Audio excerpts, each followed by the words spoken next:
Ry ao malala rehetra ao amin'ny tompo ho ampitombonao aminareo ny fahasoavana sy ny fiadanana avy amin'Andriamanitra ray sy Jesosy Kristy tompontsika. Amen. Anio alahady fa 20 aprily 2024 izay hiombonantsika fiangonana indray hideran'Andriamanitra.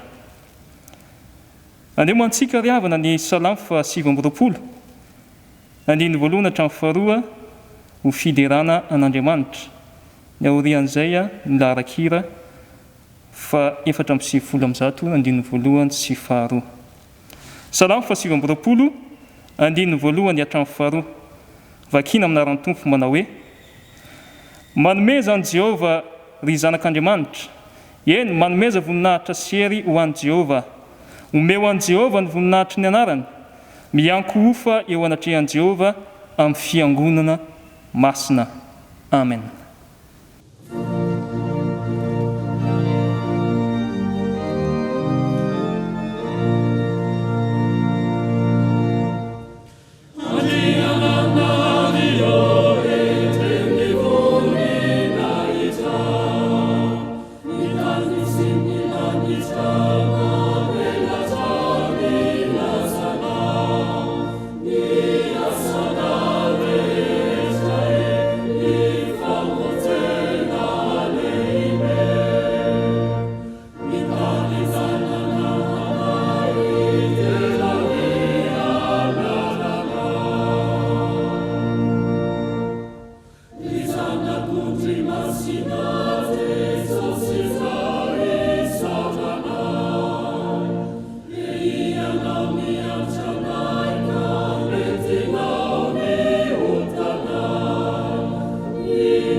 Ivavaka isika. Ry Andriamanitra rainay amin'ny alalan'i Jesosy Kristy tomponay. Indreto izay fiangonanao, manome voninahitra, mideranao, mankalazanao, fa noho ny fitiavanao sy noho ny fahasoavanao, dia afaka miombona indray izay amin'ny alalan'izao fanompom-pivavahana izao, ho fanomeza am-boninahitra ny anaranao. Ary indrindra ihany koa tompo, ahafantarana indray izay sitraponao tianao ambara amin'ny fiangonana. Ny angatahanay ry tompo dia izao: aoka ny fanainao masina, hanjaka ty anatinay, hameno ny fonay, hanokatra ny fonay, ahafahanay mandray ny teninao aty anatinay, ka ho zaro fiainanay ny teninao, ary hitondra fiainana ho anay ny teninao. Dia manatre tompo ny fotoana izay tanterahanay ankehitr'io, fa ataonay fifalianao sy voninahitra ny anaranao irery ihany, noho ny amin'ny Jesosy Kristy zanakao. Amen. Andeha ry havana inotsika ny fanambarana ny sitrapon'Andriamanitra. Hoy ny tompo: ankehitriny ry Israely eo, inona moa no ilain'i Jehovah Andriamanitra ao aminao, afa-tsy ny atahotra an Jehovah Andriamanitra ao, sy andeha amin'ny lalana rehetra ary ny hoti azy sy hanompo an Jehovah Andriamanitra ao amin'ny fonao rehetra sy ny fanahinao rehetra. Hoy isika hoe: sambatra ny mahitsy lalana izay mandeha araka ny lalan'i Jehovah, sambatra izay mitandrina ny tenin'ny vavolombelony ka mitady azy amin'ny fono rehetra. Amen. Isika rehetra izao ry havana dia samby tsy natanteraka izany sitrapon'Andriamanitra izany. Andeha isika hivavaka, hifona, hiaikeloka eo anatrehany ka hiombona amin'izao vavaka izao. Hivavaka isika. Ry Andriamanitra rainay eo, manoloana ny sitraponao izay nambara taminay teo, dia manantona mpanitreteny eto anatrehanao izahay, miaiky ny tsy fantanteranay. Mandritry ny androm-piainanay teo amin'izay rehetra nataonay, dia tsy niaina tamin'ny tahotra anao Andriamanitra izahay. Tsy nandeha tamin'izay lalana tianao andehananay izahay. Tsy nitianao izahay, fa izay sitrapona ihany no nitanterahanay. Izany indrindra ry Tompo no anatonanay ianao, hangatanay famelan-keloka avy aminao. Diovy izahay, afao amin'ny tsy fantanterahanay izahay, fa noho ny amin'ny ranao Jesosy Kristy Tomponay, dia mamelany elokay, mamindrafo aminay. Raisinay amin'ny fanantenana ry Tompo, izany famelan-keloka atolotra ho anay izany. Amin'ny anaran'o Jesosy Kristy. Amen.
Ho anao izay nifona sy nibebaka marina ry havana, henoy ary ny teny famelan-keloka izay atolotry ny Tompo antsika.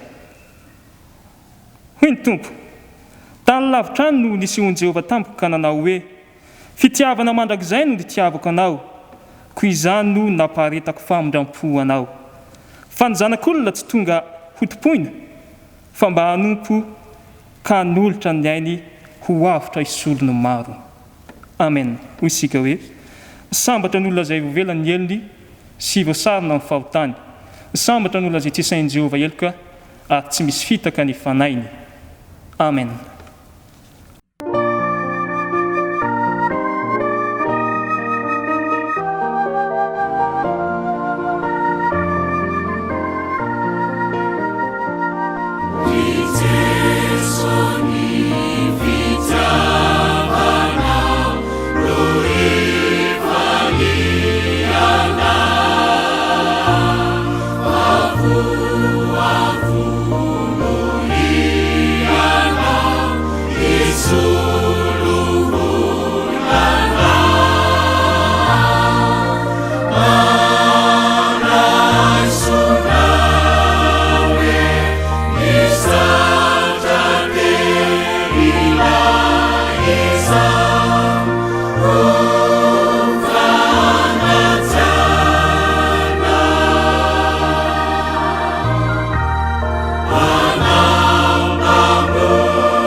Ny olona voavela eloka ry havana dia samy manambara ny finoany ampahibe maso, ka ndia iarahantsika manonona ny fanekempinoana laharana fahatelo.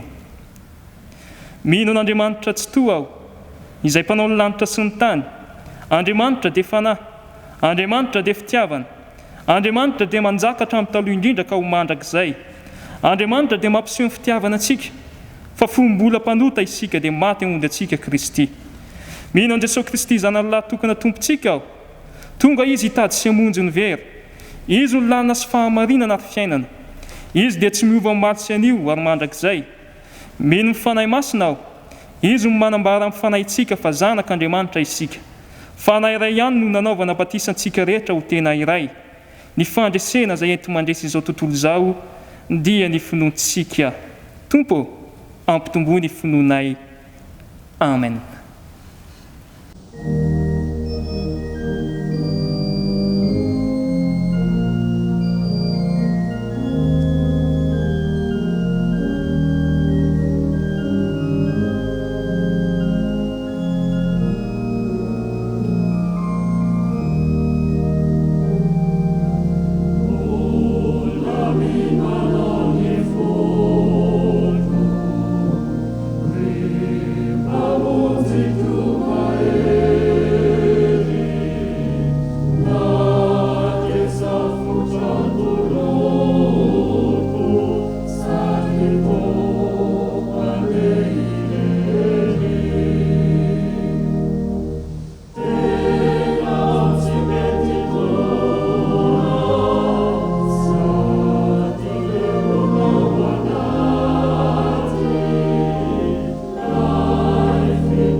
Tonga amin'ny fotoana izay hankalazantsika ny tenin'Andriamanitra isika ry havana, mialohan'izay andeha hivavaka isika.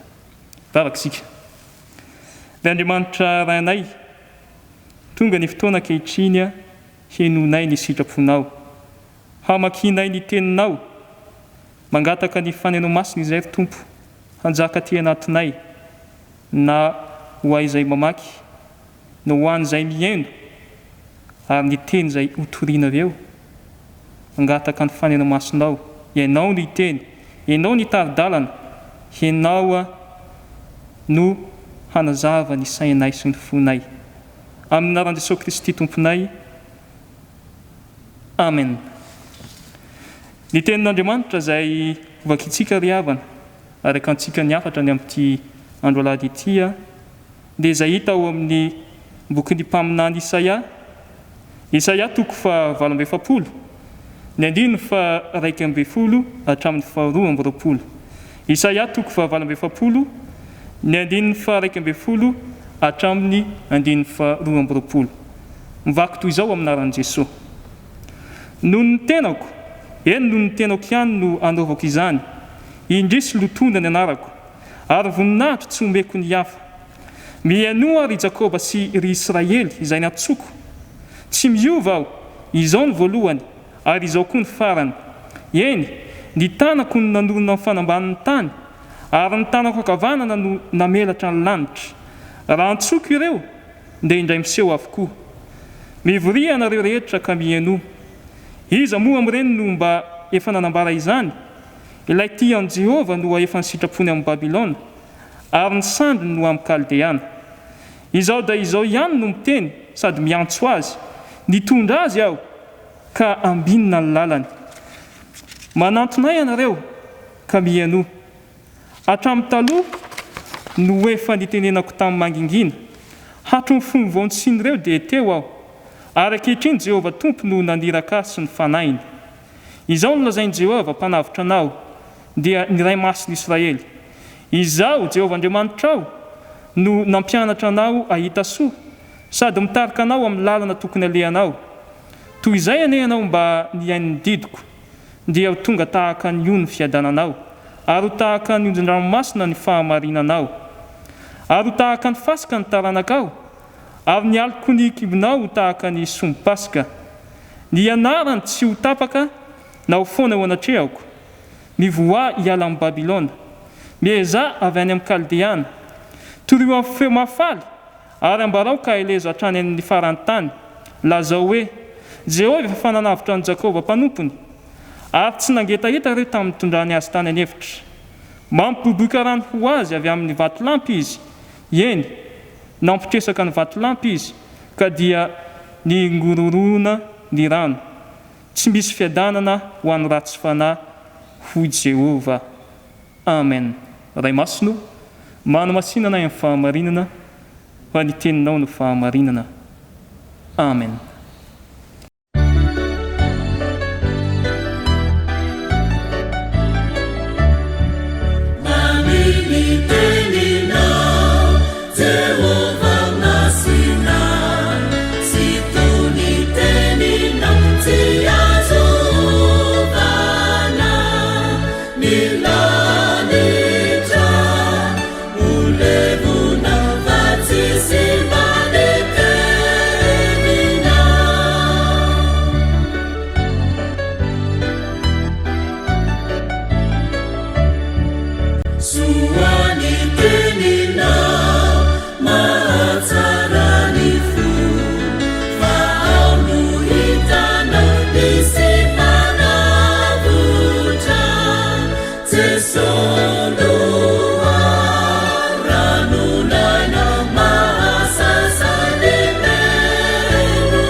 Ny mbola ho ampitombona aminareo mandrakariva ny ry havana ny fahasoavana sy ny fiadanana avy amin'Andriamanitra sy Jesosy Kristy Tompontsika.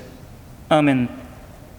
Izay hitondrantsika ny hafatra ny amin'ity anio ity ry havana, dia araka izay efa novakintsika teo ihany, ny ao amin'ny Isaia 8:20, ny 1:12 hatramin'ny 2:20. Isaia 8:20, 1:12 hatramin'ny 2:20. Fa raha sitrakareo ry havana dia andeha ny 1:20 ihany no hiopana ny hafatra. Ny 1:20 izay mivako toy izao aminaran'i Jesosy manao hoe, mihaino ary Jakoba sy Israely izay nantsoko, tsy miova aho, izao ny voalohany ary izao koa ny farany. Raha mandinika ny boky nisy ampaminany sika ry havana, dia matetika mahita andino maromaro izay ahitany ny anarana hoe Jakoba sy Israely. Reo anarana roa ireo dia milaza olona iray ihany, kanefa ny tenin'Andriamanitra tsy manao hoe Jakoba na Israely, fa hoy izy hoe Jakoba sy Israely. Misy mpandinika milaza fa rehefa mampiasa ny anarana hoe Jakoba ny soratra masina, dia te hanasongadina ny fahalemen'ilay olona na ny fahalemen'ilay firenena izy. Fa rehefa mampiasa ny anarana hoe Israely kosa ny soratra masina, dia te hanasongadina ny maha-olom-baovao an'ilay olona na ny maha-firenena vaovao an'ilay firenena. fa rehefa vakina ry havana ity 12 ity dia mihoatra lavitra noho izay voalazantsika izay no tiana ambara fa na Jakoba na Israely no ampiasaina dia tsy ilay Jakoba malemy na ilay Israely olona vaovao na firenena vaovao no tiana songadina fa izy Andriamanitra irery ihany. Izy Andriamanitra irery ihany. Rehefa ampiasana zany ny anarana hoe Jakoba dia Andriamanitra no tiana songadina izay manana hery miantso sy mandray an'ilay olona malemy amin'ny alalan'ny famondram-pony, amin'ny alalan'ny famonjeny, amin'ny alalan'ny fiantsony, ny hery ny famondram-po sy ny famonjen'Andriamanitra.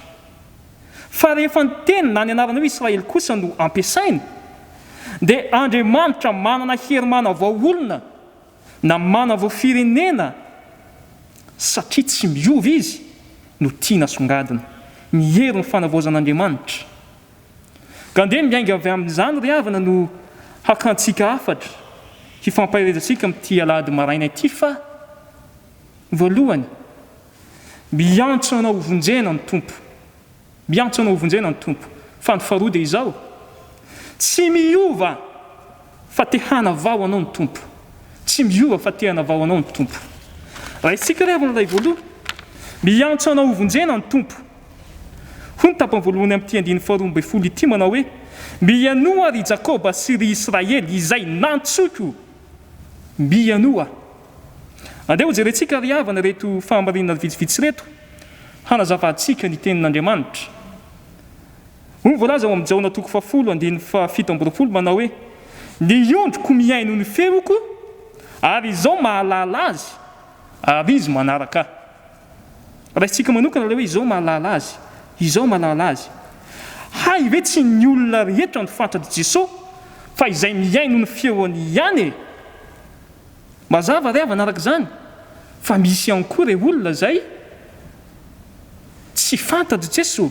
Izay ilay voalazany amin'ny Matteo 7:17 manao hoe ary dia ambarako amin'ny marimarina hoe tsy mba fantatra akory ianareo hatr'izay mialahy amiko ianareo mpanao meloka.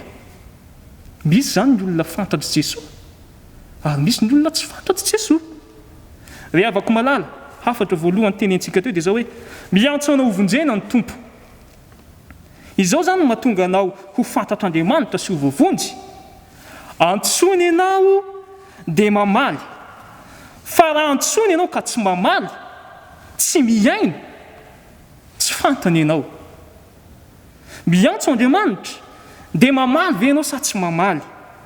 Fa raha tsy mamaly ianao dia klasina amin'ilay inona ianao zay? Klasina amin'ilay tsy fantatra ianao. Ka rehefa tonga ny fitsanganan'ny tena maty, tsy raisinao ny famonjena. Zava-dehibe ry havana zany Andriamanitra miantso zany, fa ny fanontaniana mipetraka dia ny hoe olona toy nahoana moa izany antson'Andriamanitra zany?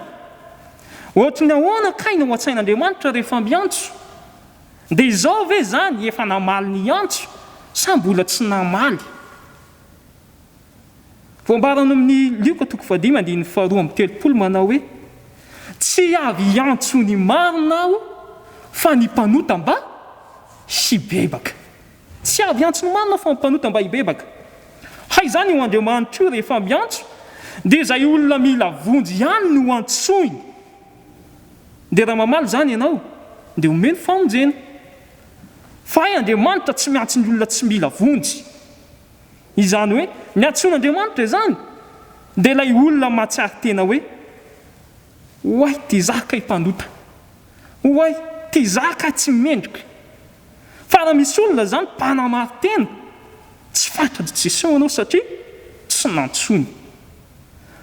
Andriamanitra zany tsy natao an'ny olona mpanamary-tena, fa eto dia teneny Jesosy mihitsy hoe izao anie iantso hoe, fa ny olona tsoko anie dia izao hoe iza mila vonjy, fa izay mahay mila vonjy ihany no antonoko, izay mahatsara fa tsy mendrika no anatonako, izay mahatsara fa tsy marina no anatonako, ary reny ny atsoko hanaraka. Izany ry havana no hitantsika eto amin'ity Isaia 47:12 ity, no hoe mianoa ry Jakoba sy ry Israely izay nantsoko dia andreo fantaritsika hoe izy ty Jakoba sy Israely izay nantsony ty manao hoana ny toetrany. Eo amin'ny andininy faefatra no mamarita izany ao amin'ny toko faha 20 ihany. Dia hitantsika fa ny olona antsoin'Andriamanitra dia izay olona farany meloka ka mitady azy. Eo amin'ny faefatra manao hoe satria fantatro fa maditra ianao ka ozaby ny atikao ary varahana ny andronao. Izany kay ilay olona antsoin'Andriamanitra. Mafy be zany fa aika ny olona tena antsoina dia ny olona farak'izay mafy atoka. Ilay olona tena tsy azo atao n'inon'inona. Ny olona ao anatin'ny faratampon'ny fahadalàna ireny no antsoin'Andriamanitra. Dia mipetraka zany ny fanontaniana hoe matsara ve ianao fa mila vonjy? Matsara ve ianao fa mafy atoka? Matsara ve ianao fa mafy loha? Ary matsara ve ianao fa mpanota? Miantso anao Andriamanitra androany handao anaraka. Fa alany aloha izay ozaby ao amin'ny atikao izany. Tsy hanao opération ara-batana izy fa ny opération izay ataony dia opération ara-panahy. Dia hitanao fa ho lasa malefaka afaka mihetsiketsika ho atoko io. Izany hoe tsy olona mafy atoka sy ao anatin'ny hamafisam-po intsony ianao izay dirany ny antson'Andriamanitra. Mila vonjy va ianao? Dia ianao no antsony. Mpanota va ianao? Dia ianao no antsony tonga amin'ny antsony fiovam-po. Ravina malala rehetra ao amin'ny tompo. Miantso anao vonjena ny tompo. Ary zany no maha izy azy an'Andriamanitra. Andriamanitra mpamindra fo. Andriamanitra mpamonjy. Miantsona ny olona malemy hanana fahavelomana. Miantsona ilay mpanahy ho afaka amin'ny fanandevozan'ny iota. Ka na inona faratsianao, na inona tsy fahamarinanao, miantso anao ny tompo ka tiany ianao no isan'izay voavonjy. Efa tanteraka tao amin'ny Jesosy Kristy zany ry havana, izany asa-pamonjeny zany, izany antso zany, fa izao tsy tonga hoe hiantso ny marina fa ny mpanota mba hibebaka. Satria fotsiny hoe hiantso ny marina fa ny mpanota, fa mbola misy toeny mba hibebaka. Ny anjaranao zany dia zao, miaina, mamaly, mandray ny antso ianao, miaina ny fiainam-pibebahana ianao, dia ho isan'ireo izay fantatry Jesosy ianao. Olom-baovao hiaina ny fiainana tonga lafatra ianao, handray ny famonjena ianao, fiainana ny fahafenoana ianao, ary hanana ny fiainana mandrakizay. Izao avy mba hananana fiainana sady hananana be dia be ho ny tompo. Natsoina ny zanak'Israely ho lasa olony, ary toy izany koa ianao, mba antsoina koa ianao ho lasa olon'Andriamanitra. Henoy, valeo, raiso, ary hiaino ny fiainam-pibebahana satria ny ondriko miaino ny feoko ary manaraka. Fa ny faharoa ny havana dia izao, tsy miova fa te hanavao anao ny tompo. Raha ohatra ka tena jerena ny hevitra zany hoe Andriamanitra tsy miova zany dia izao, Andriamanitra tia haneho ny heriny. Tia ampiseho anao Andriamanitra hoe la heriko tamin'ny andro fahariana ihany ane no mbola heriko androany. Raha navita fahariana aho tany amin'ny androny Adama sy Eva dia mbola mavita fahariana koa androany. Raha nanafaka ny zanak'Israely tany Egipta dia mbola nafaka anao koa androany. Raha navita fahagagana aho tany an'efitra dia mbola vita fahagagana ny fiangonana koa androany. Izay ilay hoe fanavao zan'Andriamanitra, Andriamanitra manavao. Izay nanan'Andriamanitra ny heriny tao amin'ny Baiboly dia mbola vita ny zanak'ankehitriny satria tsy miova izy. Dia ny fanontaniana mipetraka ihany koa dia zao hoe maninona ary ny tsy tanteraka ilay izy? Maninona ary ny tsy tonga aty amiko ilay hoe Andriamanitra tsy miova? Fa maninona ary ilay Andriamanitra mahavita zava-magaga tamin'ny Mosesy, tamin'ny Abrahama, no tsy mahavita fahagagana amiko? Be problema ianao, fa maninona no tsy vitany aminao? Marary ianao, fa maninona no tsy vitany aminao? Manana zavatra trehany ianao, fa maninona no tsy vitany aminao? Dia zao ry havana, ako isika andiny tena, mandiny tena, fa ny herin'Andriamanitra ao anatin'ny Baiboly dia ny herin'Andriamanitra androany. Izay ilay hoe Andriamanitra tsy miova. Dikan'izany, ianao mihitsy aloha no mila miova. Ianao mihitsy aloha no mila manaiky havaozina, mba hiasan'ilay herin'Andriamanitra. Fa matoa tsy tanteraka aminao zany ilay herin'Andriamanitra, dia mbola tsy ampy izay ilay fiovana takina aminao. Fa ny zanak'Israely anie Ozaby ny antony fanovaina, fa rehefa nandray ny famonjena nanaiky ny avao dia nanaova ny fahagagana na ny hony ny heriny. Tamin'ny Babilôna anie izy eto fa hoe Andriamanitra, antsoko indray anareo dia miova. Fa rehefa niova nafany tamin'ny Babilôna. Hainy Andriamanitra no manafaka ny zanak'Israely, na dia tao anatiny atao hoe Ozaby aza ny atony, ary iainona nalefaka an'izany. Ry havana malala rehetra eo amin'ny Tompo, ianao ihany koa mbola hainy no maneho ny hery sy ny fahagagana eo amin'ny fiainanao. Mbola hainy no manolotra anao ny zavatra tsara rehetra. Mbola hainy no manasitrana anao. Fa maninona izy no tsy mahavita fahagagana? Maninona izy no navita fahagagana tany amin'ny fahariana dia tsy havita fahariana ho fanavaozana anao indray izy ankehitriny? Mahavita izy. Fa tsy ataony aminao zany satria ianao tsy mila vonjy, satria ianao tsy miaina namaly ny antso. Fa mila anao mamaly ny antso zany Andriamanitra hantanteraka izany aminao. Ary zany indrindra no hiantson'Andriamanitra anao amin'ity anio ity hoe mahefa ny zavatra rehetra Andriamanitra, ary te hanavao anao Andriamanitra, fa aiza ho aiza aloha ny fanoloranao tena sy ny fanekenao hiavao anatin'izany. Hatraiza aloha mifetra ny fiovam-po ahafahany maneho izany rehetrarehetra zany amin'ny fiainanao. Fa ianao io anie dia tena tiany, ary tiana anehoany heriny, tiana anehoany fanavaozana, tiany ho avaozana, tiany ho vonjena. Izany raha teo no nanomezana an' Jesosy Kristy anie, hanavao anao, hahatonga anao tonga olom-baovao. Fa raha misy olona ao amin'i Kristy dia olom-baovao izy. Hanavao anao ho zanany, mpandova ary mpiray lova amin'i Kristy. Izany ry havana ny afatry ny Tompo tamin'ity andro anio ity. Miantso anao ny Tompo ary tsy miova ny Tompo. Mahereza ry havako, tianao Jesosy. Amen.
Dia isika ry havana hivavaka ho setrin'izany afatry ny tompo izany. Hivavaka isika.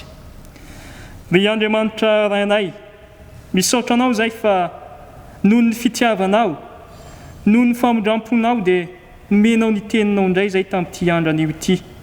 Tsy tianao hiaina amin'ny sitraponay izahay, fa tianao hiaina amin'ny sitraponao Andriamanitra. Ka tamin'ity anio ity dia nampatsiahivy ny teninao izay fa miantso anay hovonjena ianao tompo. Ampatsiahivy ny teninao koa izay fa tsy miovy ianao, fa te hanavao anay mandrakariva.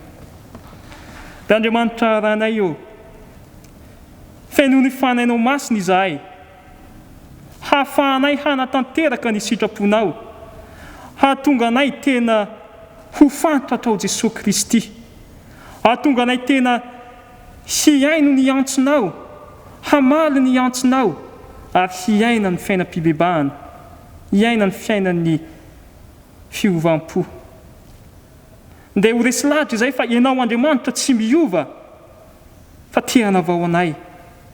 Fanainao masinay koa tompony hitondra anay mba hanaiky ho avazonao Andriamanitra, hanaiky hiavao, ary hahatonga anay tonga olom-bavao hisitraka ny fiainana mandrakizay. Misaotra tompo fa fitiavanao izany. Mivavaka ao anao izay ankehitriny tompo ho an'ny fiangonanao. Irinay hantanteraka izany sitraponao izany ny fiangonanao, ny kristianina rehetra eto anivon'izao fiangonana izao. Mangataka aminao izahay, hanehoany herinao ny fiangonana. Fantatrao ny fiainam-piangonana, fantatrao ny fiainan kristianina tsirairay fa niangatahanay, hanehoanao ny herinao. Ary aseho amin'ny fiangonana fa tsy miova ianao Andriamanitra fa mahay zava-mahagaga eo amin'ny fiainanay. Na ao anatin'ny olana, na ao anatin'ny aretina, mahay manasitrana ianao, mahay mamaha olana ianao, ary mahay maneho fahagagana eo amin'ny fiainanay ianao. Fa ampianaro aloha izay ry tompo, hamaly ny antsonao. Ampianaro izay hitoky aminao. Vavaka aminao izay ry tompo ho an'ity firenena ity. Mangataka aminao izay hiasanao ny firenenay. Manjaka amin'ny firenenay, ary diovy ny firenenay, sitrano ny firenenay ry tompo. Mivavaka aminao koa izay ry tompo raha hiatrika indray herinandro vaovao izahay. Ny fomba ny fanainao masina ho amin'ny tsiraray avy. Ny fahasoavanao tsy hiasaraka anay na hafoa anay, ary ataovy mahatanteraka ny sitraponao mandrakariva izay ry tompo ao anatin'ny famakivakiana izao herinandro vaovao izao. Dia voninahitry ny anaranao hitrany ny hijoronay vavolombelona amin'ny maha-kristiananay ampanaradianao Kristy. Izany mivavaka sandratray ry tompo, izay tsy voataky ny vavanay, tsy voatoy ny vavakay, dia ianao nefa mahafantatra sahady izay mahasoa anay. Dia tanterao araka ny haben'ny indrindra fonao ry tompo.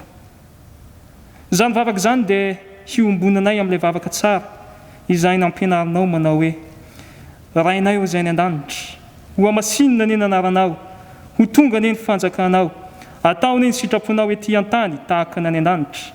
Menay anio ny anina sahaza ao anay, ary mamelany elokay tahaka ny namelainay izay meloka taminay. Aza mitondranay ny fakapanahy, fa manafanay amin'ny ratsy. Anao ny fanjakana sy ny hery ary ny voninahitra mandrakizay. Amen.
Sotran'Andriamanitra isika ray mantanteraka somatsara ny fanompovivavana tamin'ity andran'io ity andeha ho raisitsika ny sodrano izay tononona amin'ny anaran'ny tompo ary ho tanteraka amintsika ane izany. Ary Andriamanitra ny fiadanana ane hahamasina anareo samy ho tanteraka ka aoka arovana avokoa ny fanahinareo sy ny ainareo ary ny tenanareo ho tanteraka ka tsy hanatsiny amin'ny fiavian'i Jesosy Kristy tompontsika. Mahatoky izay niantso anareo sady izy ihany no hanefa izany. Amen.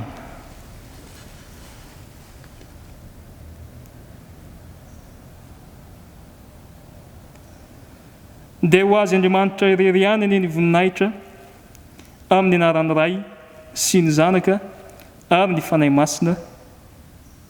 Amen.